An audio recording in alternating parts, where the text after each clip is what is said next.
is the For Freedom's Sake video podcast. Thanks everybody for watching, for listening, and I have just a great guest on the show today, State Senator Doug Mastriano. Thank you. So glad to have you on. Good to see you, partner. Here we go. Yeah, here we go.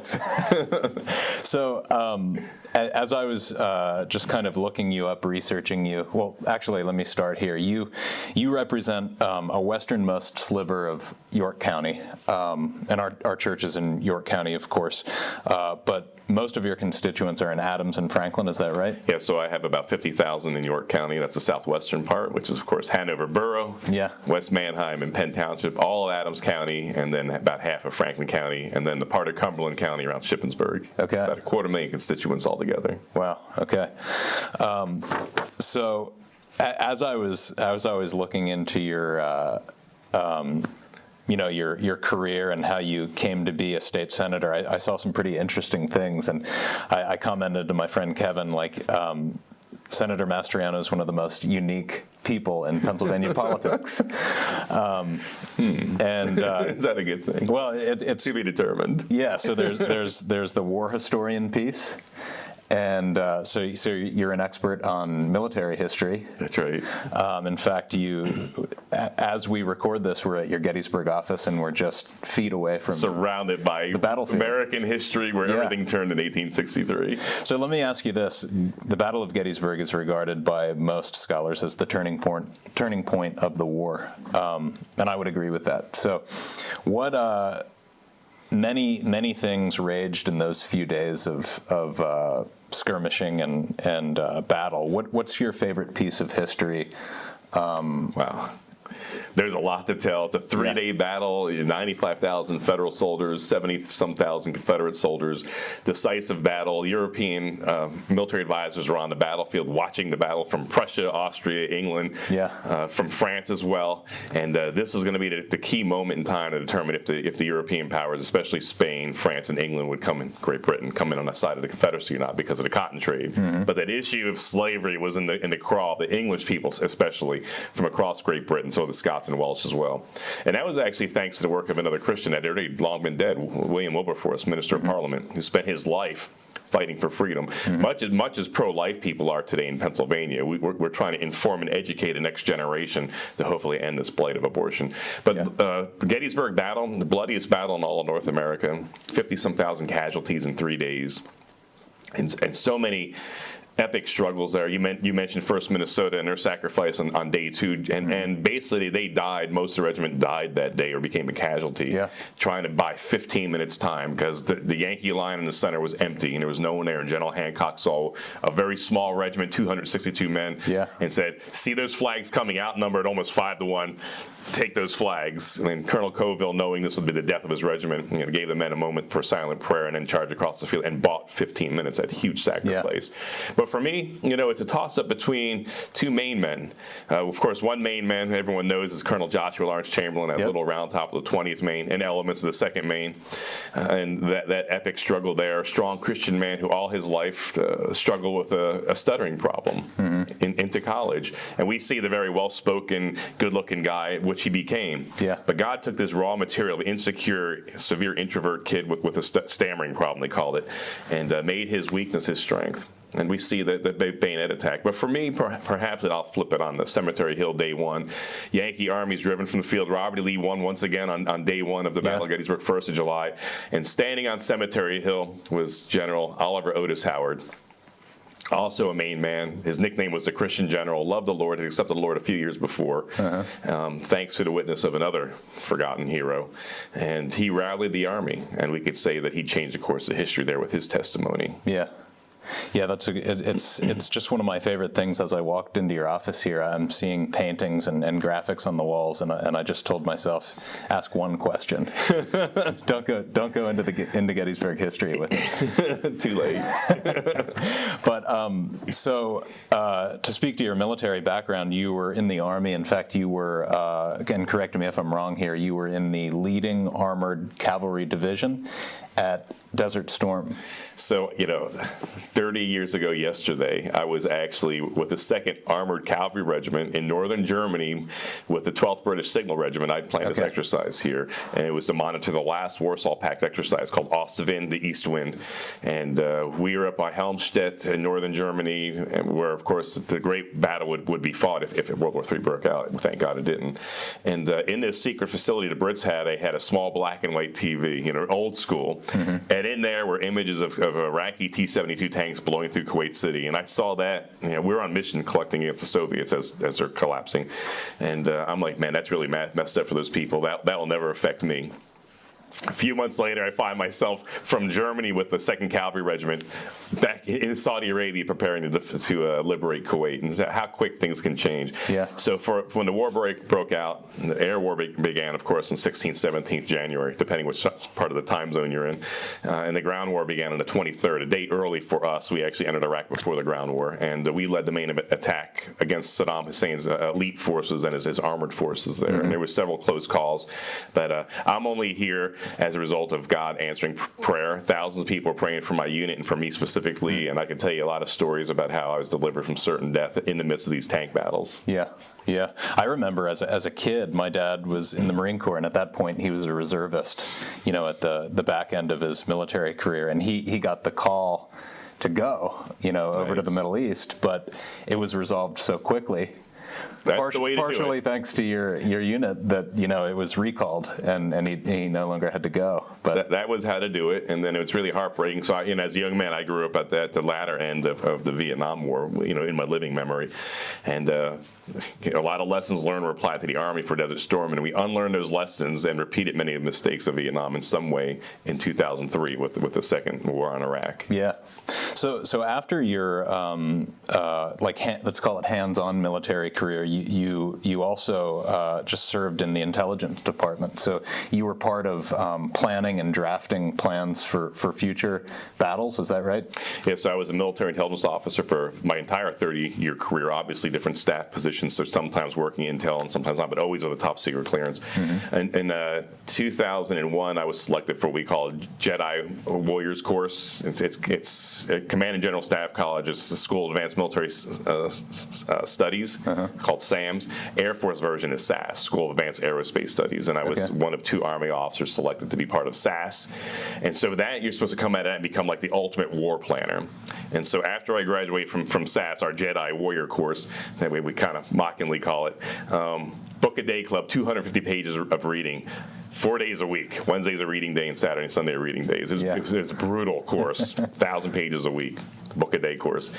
Find myself in Heidelberg, Germany at U.S. Army Europe headquarters, and now we're planning, it's a couple years after 9/11, and the President Bush decides to wage war on Iraq, and I'm given a task of being the lead planner for the invasion of Iraq through Turkey, the northern option it was called. The main effort was from Kuwait, and that was CENTCOM's, Central Command in Tampa, Florida. That was their area of operation.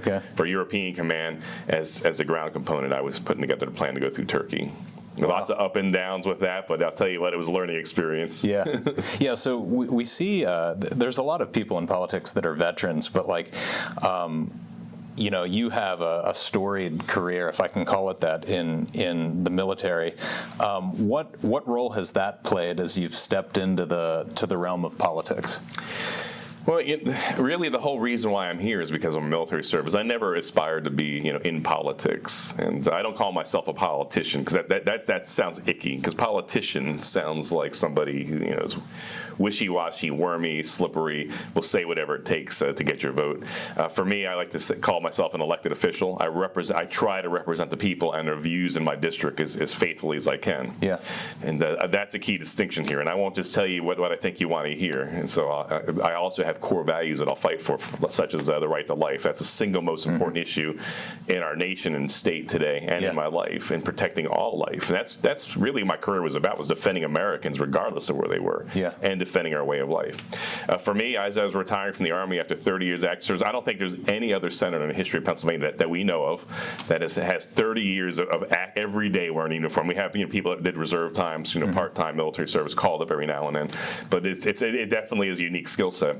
As I was retiring, I was really thinking over my past 30 years of active service, not even counting my reserve time.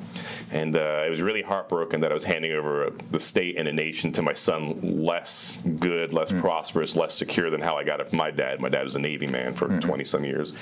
And I was really struggling with that. You think about all the sacrifice, 12 years out of the country, 12 moves, 4 combat deployments, and I'm no hero. I did my job. I served with heroes, though. And you think about the sacrifices and the commitment to the exercises, the deployments around the world, and you're kind of like, well, okay, we failed. What was, and don't take this the wrong way, I was having a hard time thinking about the condition that I was not handing off to the next generation better, as my dad did.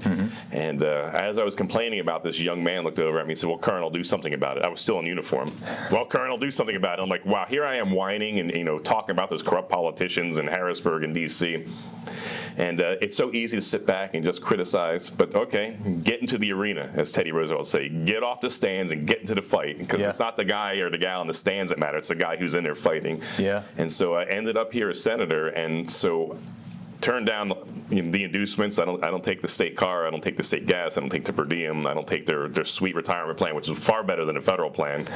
And so there's nothing to keep me there other than duty to the people and to the Constitution. And so I'm not setting myself up as better as anyone else. It's just a different perspective, because selfless service is what military service is all about. Yeah. So all I've done is retire to uniform, which is now ironically on display in the Senate library. It's like it's a museum piece now. It's like, this is kind of humbling, but now exchanging it for a suit or what have you to continue to fight for freedom, because we are in a struggle for our basic freedoms. Yeah. So you're an unashamed Christian, and obviously that plays a major role in why you're here, why you're talking to me, why you have an office in Harrisburg. So what? How primary of a role does that play for you? And secondarily, what are your top issues? I know you mentioned abortion, but what are some other issues to you in your heart as a Christian where you just feel in the Commonwealth that need to be addressed from that perspective? I mean, we're all Americans, and so why should for Christians we're told, hey, check your faith at the door, and don't talk about this, you'll alienate people. But why can anyone else in America be who they are, and why can't Christians just be who we are? We're Americans, and so if you're a Christian, walk as a free man or woman and be as a Christian. If you're not, then walk as you see fit. That's what this is all about here. As our founding fathers had in the Declaration of Independence, God has given us certain rights, and it's the right to life, liberty, and the pursuit of happiness. And so it should be up to you how to live your life, irregardless of what comes the edicts coming out of Harrisburg or out of Washington, D.C. And I say edicts because our governor is ruling in much way as a monarch, as an autocrat. He's actually used that word to identify himself on the 9th and 10th of June this couple months ago, and I was a bit appalled by that. Autocracy and autocrat. I'm like, okay, this is scary. We're a constitutional republic, and I never heard coming out of his mouth constitutional republic. It's either democracy or constitutional democracy. And clearly he's never read our Constitution or understands the difference, which is terrifying to me. But why we've allowed to lose so many of our freedoms in America, we as Christians, because we stood aside. Why do we stand aside? Because popular culture doesn't like us? Okay, the world is not going to like us. Jesus warned us about that. Did it like him? Right. Clearly not. Disliked him first. In fact, the religious leaders put him to death. They condemned him to a secular government. Well, Rome's not really secular, but an outside foreign government, because they had laws limiting who they could put to death. So Christians, we have to make a difference. A lot of times I'll be talking to Christian brothers and sisters, and this is a broad brush. It's not a judgment or condemnation. It's an observation. There's a big difference there. And it's frustrating to me in these vignettes, and it's many times, dozens of times, you'll have a discussion with Christians about how things are falling apart in America or Pennsylvania and the world, and many times our brothers and sisters will just throw their hands up in the air and say, well, that's God's will. And so that what a unbiblical, cowardly comment to make, because basically they're being like Pontius Pilate, washing their hands of the problem and walking away. And where does it say it's God's will? Is it God's will that America has aborted 60-some million babies? No. Was it God's will for 6 million Jews to be murdered by the Nazis, National Socialists? No. Nope. Was it his will for Hiroshima and Nagasaki to be atomic bomb? Absolutely not. And so what his will is it says specifically, it's one thing, that none should perish, but all should come to salvation. So it's his will to love and bring people to salvation. That's his will. So when we throw up our hands and make an excuse for ourselves, well, that's God's will. So therefore, you're not going to do anything.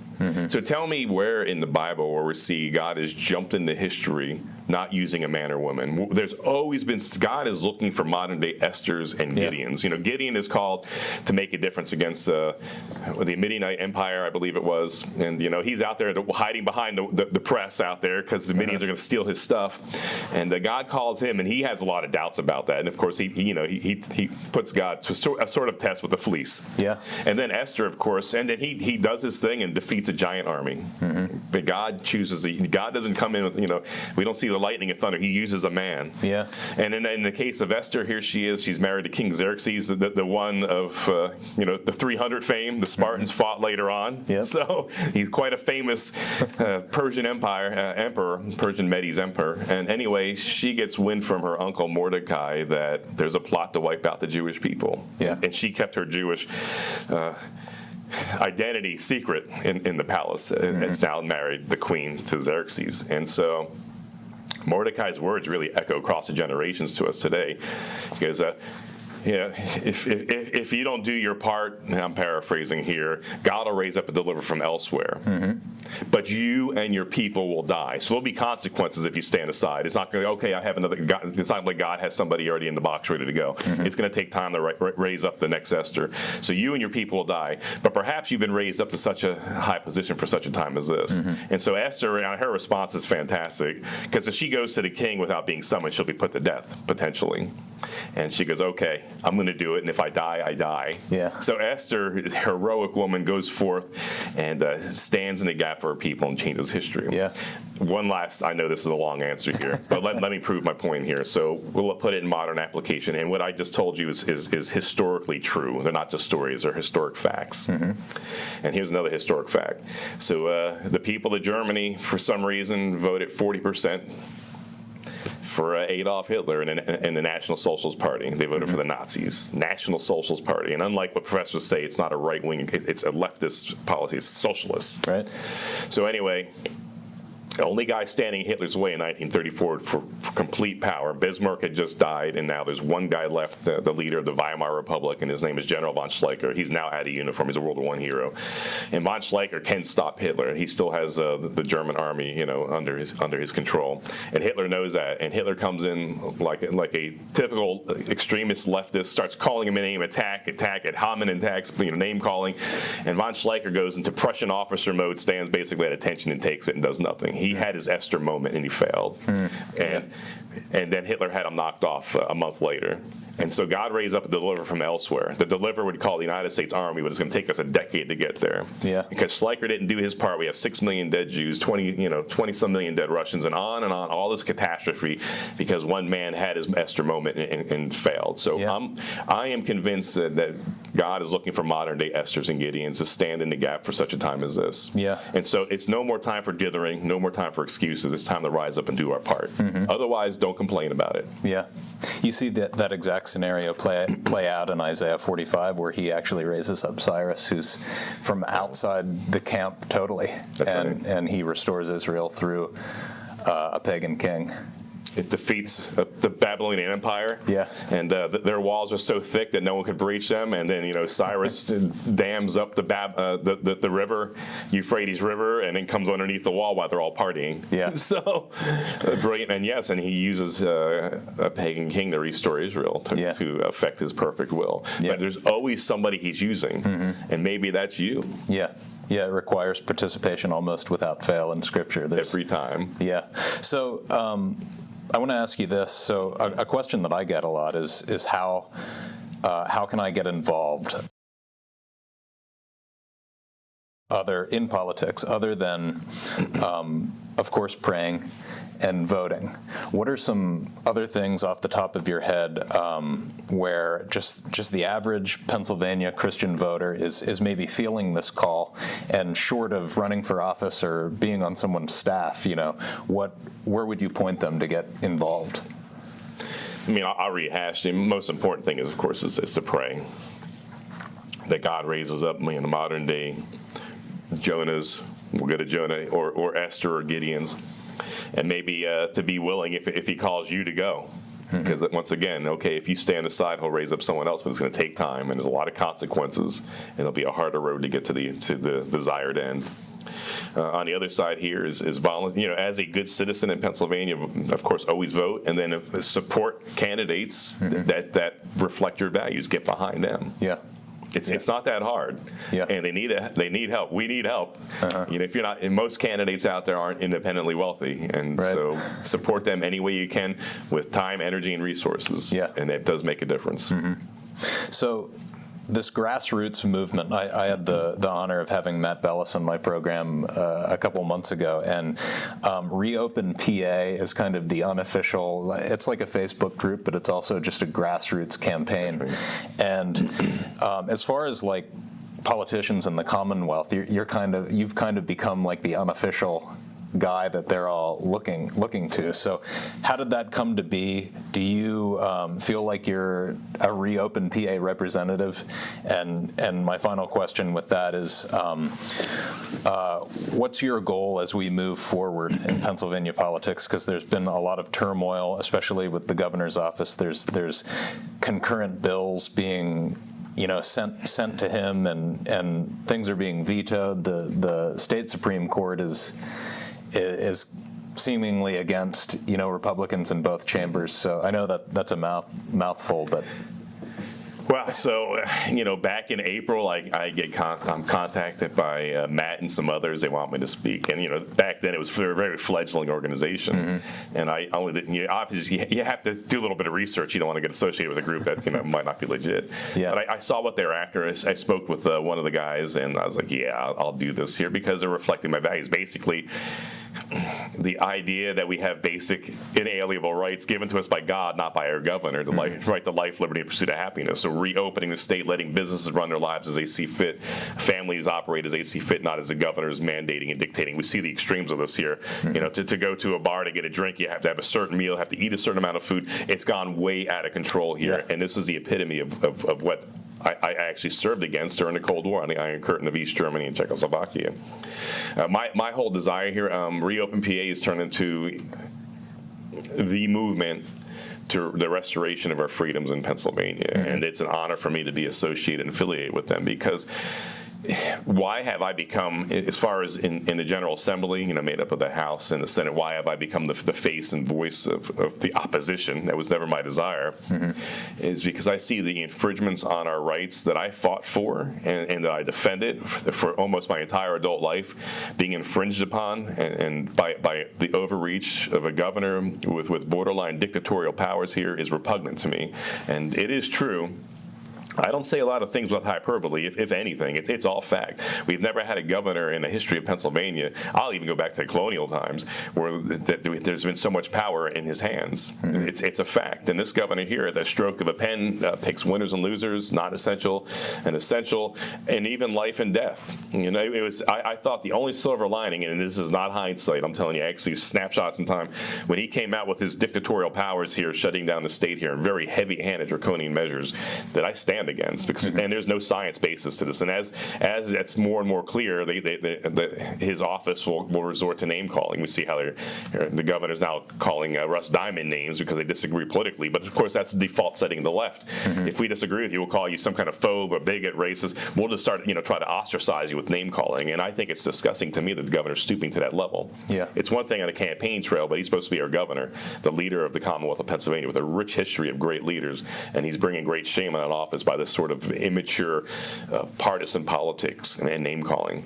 But for me, we are in a real political struggle and fight for our basic freedoms, and everyone's seeing that now. It's very loud and clear how it is. So you have a governor here now telling you what constitutes a safe zone for you to get a beverage, an adult beverage if you want, but you have to have a certain meal. Can't just be not 2 trips. Yeah, you have to be physically eating. I mean, this is sick. Could be a sandwich. Yeah, and for people to run around here on the left that are blindly following him, and Stalin would call these people, because they're infringing their own rights. Stalin, I'm sorry, this is what Stalin Stalin called them, and that's how they're acting. Useful idiots. They're advancing a policy that's even destructive to their own freedoms. Yeah. And so for them to run around and snitch out, and rat out, and blacklist businesses and blacklist neighbors, and they use the rat line to call out neighbors who they believe aren't complying with the edicts of the governor, this is the kind of thing.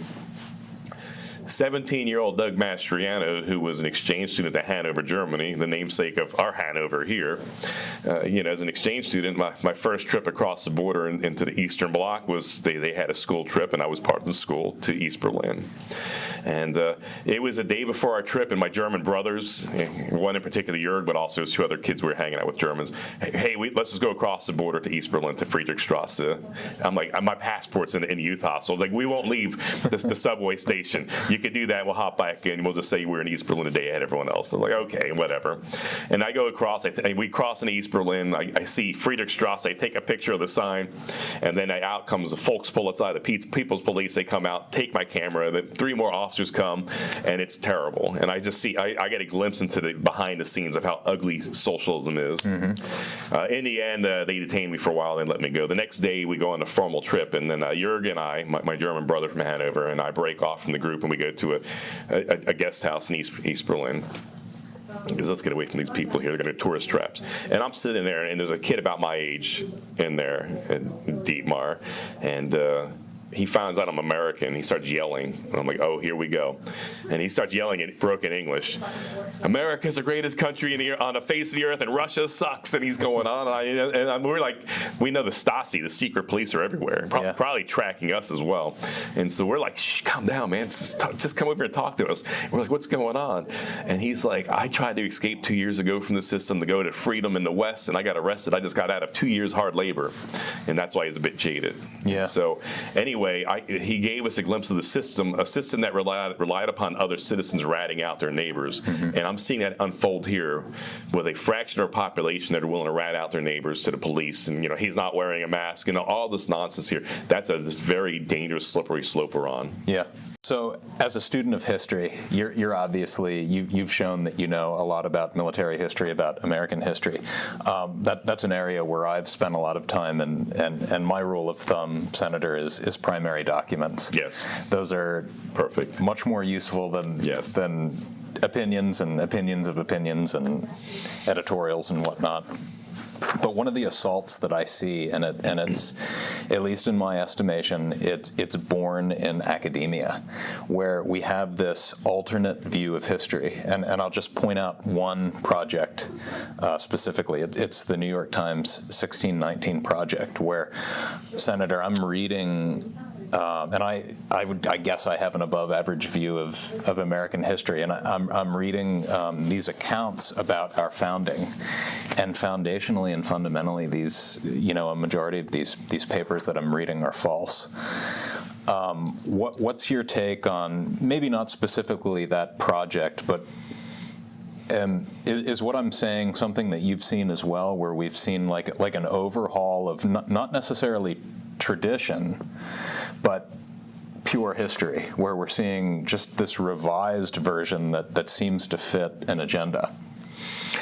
Well, so my credentials, I have a PhD in history, and focus on America, basically 1860 today. So a PhD in history, so it's a terminal degree, and at times it felt fatal, it felt mortal. It was brutal. 4 master's degree, and of course an undergrad in history, and a master's are in various topics here. And I taught at the master's level at the U.S. Army War College, was part of their Professor Army War College program. And so I know a bit of what I'm talking about. Earned a couple grants, and I know how the system works. I'm a bit of a hybrid here. Mm-hmm. They have military officer, also academic, with expertise, award-winning author as well for one of my works. My first book, I actually won 4 book awards, and from a university press. So as far as publication, that's the most prestigious that you could publish. And only authors know this. It doesn't matter. You don't make monies off of university presses most of the time, unless it's a couple select schools. And so I do know of what I talk. I'm not pretending to be a historian. I'm actually a historian. The Army categorized me as a 5 X-ray. So one of my specialties outside of being military intelligence was also military history. 5 X-rays, military history expertise. Uh-huh. So with all that to say, is when I look what's happening, being taught in some of our schools, some of these programs, such as the one that you mentioned here, is it's a gross misrepresentation, reinterpretation, and misapplication of American history, and it's clearly with a very liberal bent that's anti-American to its core. It identifies our nation as having a systematic racism, all kinds of faults, all kinds of problems, far worse than any other nation on the far of the world, face of the earth. The way you read this here, it's repugnant and it's appalling, and it's not based off of real history. It's based off of people's opinions and interpretations, but not off of primary sources, and not in any context as well. So we have these people here. Many of them are journalists. I don't know any of them that are real historians with the kind of credentials, not even near what I have credential-wise.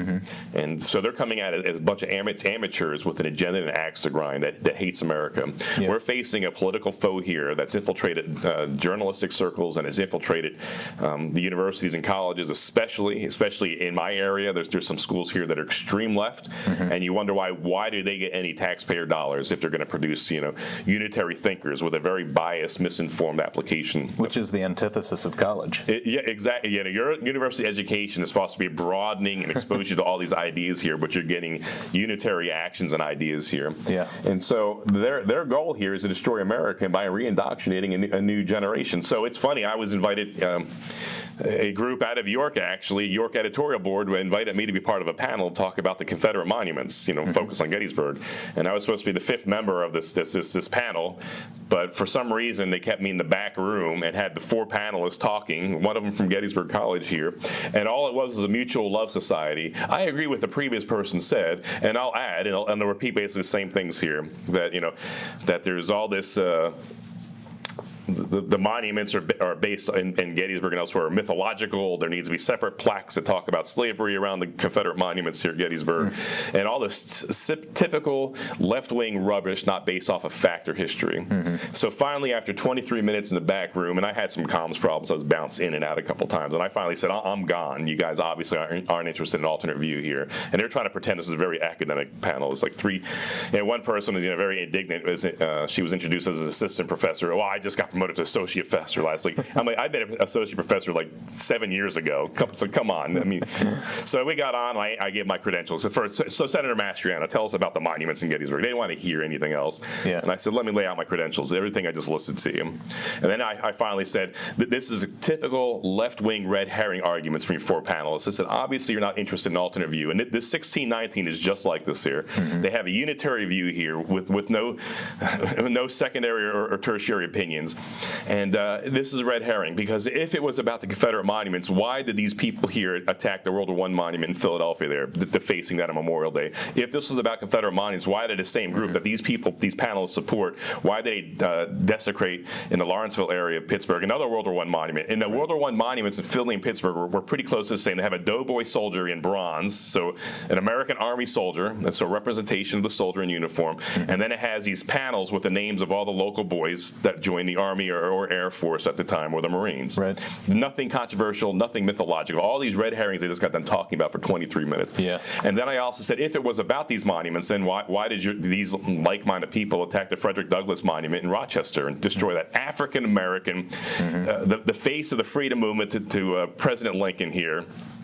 Supposedly, he would be representational of what they pretend to be, but they're not, because they hate American history. But they pretend to be standing for all these noble things. Yeah. And the red herring is it's Confederate monuments. It absolutely is not. It's American monuments. Why did these same people destroy the General Ulysses S. Grant Monument? Yeah. Out in San Diego there, tear that down. The guy who helped defeat the Confederacy. Yeah. Everything. So it was about 90 seconds of saying this stuff here that the panelists and the York editorial board.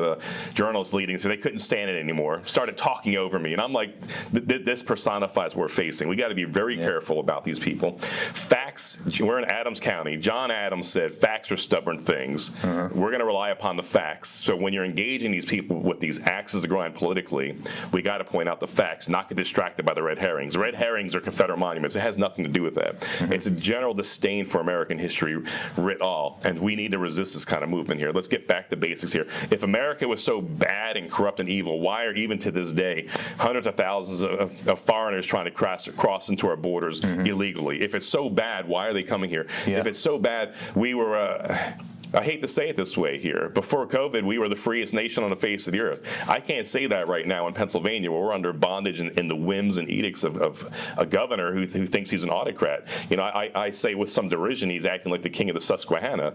I thought we got rid of the king in 1776. Yeah. He needs to study his history. He probably missed that class. So we are in a struggle for freedoms. Don't apologize for loving America. Of course, every nation on the face of the earth has its flaws and done the wrong thing. But clearly, the modern day doubters, those that hate America and you know that think there's something good with the 1619 project, want to talk about reparations. Clearly, they don't know what the price of freedom was in the American Civil War. 600,000 American casualties.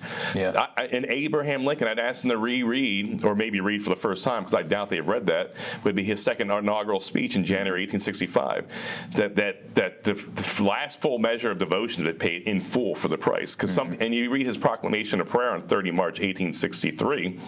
He talks about, you know, why is this war going on so long? And Lincoln delineates several things here that 1619 and others need to read.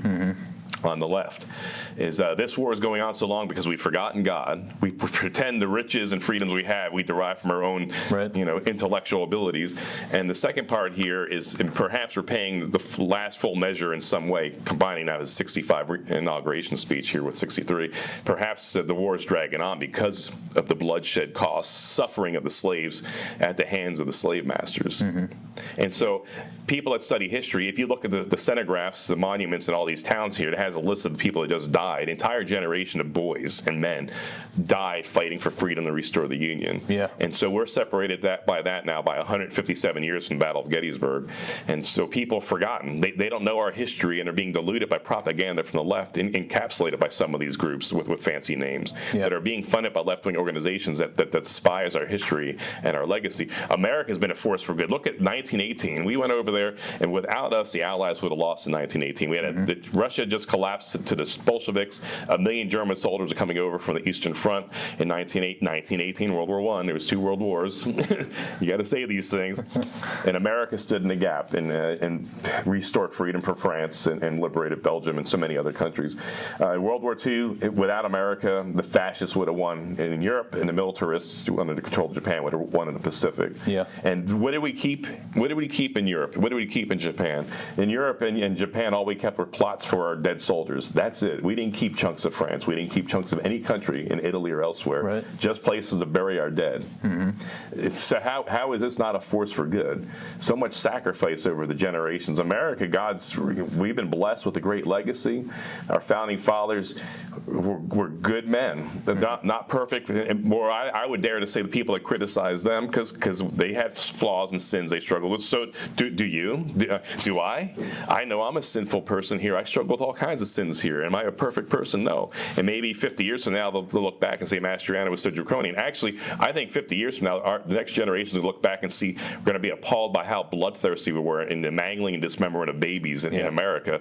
And that how, despite science that says that is one distinct individual, it's not a clump of flesh. Even in the 70s, when that argument came up to support abortion, that is a real baby. That is not your body. It's somebody else's body. Imagine that. With a distinct DNA code, a person will never exist again, precious in God's eyes, according to Psalm 139 here. And I think next generation are going to look back and disgust that we were so bloodthirsty and that we didn't fight for even the most vulnerable in our lives. Yeah. As a result of this attack on the unborn here, we see that under Governor Wolf, I thought the only silver lining, to wrap up my thought here, was in this crisis that all elective surgeries would be done. My body, my choice. Abortion, therefore, is elective. But he made an exception for the murder of babies during this crisis here. So 4,000 dead children. And during this, not only do we have a war on the unborn, but we have the war on the elderly. When our failed Secretary of Health, Levine, on 19 March, Levine and Wolf own this here, decided to issue guidance memorandum to send COVID-positive patients back to elder care facilities. So taking the sick, which should be quarantined, and putting them with our most vulnerable, which should have been protected. And 70% of our deaths across Pennsylvania are as a result of this failed policy of our Secretary of Health. So a war on the unborn, on preborn, I'll just say on babies, and then a war on the elderly here. So we have a culture of death under Governor Wolf on his watch. And I refuse to stand aside. I'm speaking life over the state. Yeah. We are in a struggle for our freedoms. If you care for your freedoms, you need to stand for them. You need to walk as free men and women. The mask has become, leave it to Democrats to politicize masks. They politicize everything else. Boy Scouts, I mean, that was a great organization until the lefties stuck their fingers in there. NASCAR was fun until the lefties stuck their political hands in that. NFL and NBA were fun. Now even MLB. All we have left is a National Hockey League, and that's it. So we got the tough guys holding a line. But of course, the governor is going to politicize everything, so everything's a political game with the left, and so masks have become a symbol of it. If you want to wear your mask, wear it, but don't run around like a self-appointed do-gooder and tell other people how to live their lives. We're Americans. Where the light of liberty was lit in 1776, where a new birth of freedom happened right here, just outside this office here, at great cost of life, of lives and treasure here. So if you value your freedom, you have to walk as free men and women. John 8:36 says, if Christ has set you free, you're free indeed. So are you free? If you're free, walk as free men and women. This freedom has been fought for by men such as me, and there's been great sacrifice. And I'm thankful I have to give the last full measure of devotion. But for 30 years of my life, every day I was prepared to stand in the gap for the nation. Jesus said, "Greater love has no man than this, but to lay down his life for a friend." And that's what military members do for us here. And so, was the sacrifice of your grandfathers or fathers in World War II, was it worth it, what they committed? And far worse fighting than what we've seen in many of our campaigns around, Battle of the Bulge and elsewhere, Okinawa, Iwo Jima. Are we going to so easily step aside because we have a governor here using wrong data and propaganda here to bully us into fear? This COVID here, according to the CDC, if you get it, you have a 99.6% recovery rate. So you have a 0.4% chance, less than half of 1% chance of dying from it. And so of that, I'm going to use the numbers of our Secretary of Health, which are exaggerated wrong. They're probably 2, if not 3 times larger than actuality or than reality, because there's double counting, triple counting, may have had it, could have had it, may be exposed to, but shows up as as a false positive. All this nonsense. But even using the inflated numbers of our failed secretary, it's less than 1% of our entire population in Pennsylvania could have, may have, would have had it. And of that percent, only 0.4% will pass away from it.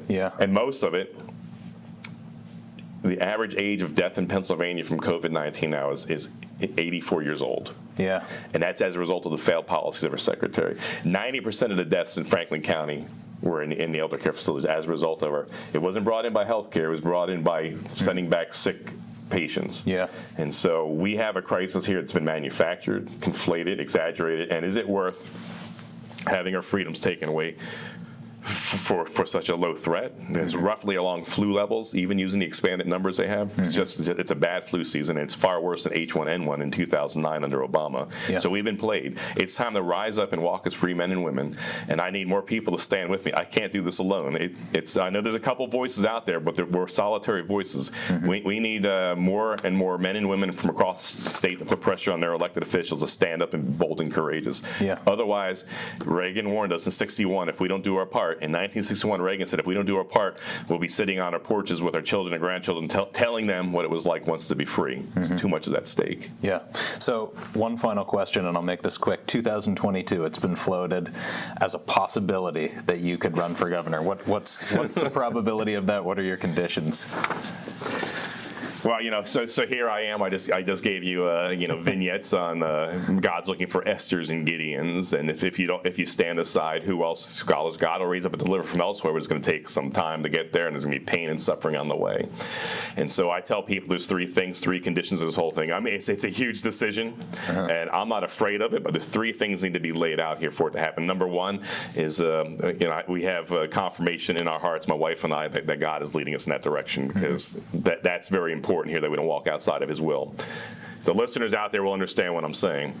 Number 2, it has to be a popular, hard push from the people of Pennsylvania. The people of Pennsylvania have to rise up and propel Mastriano into this here.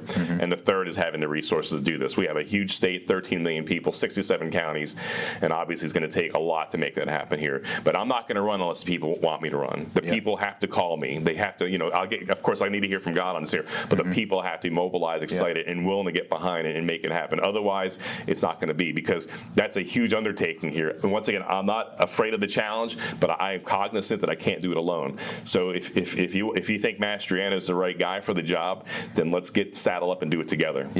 We'll mark me down as Thank you. as for you. So we're out of time.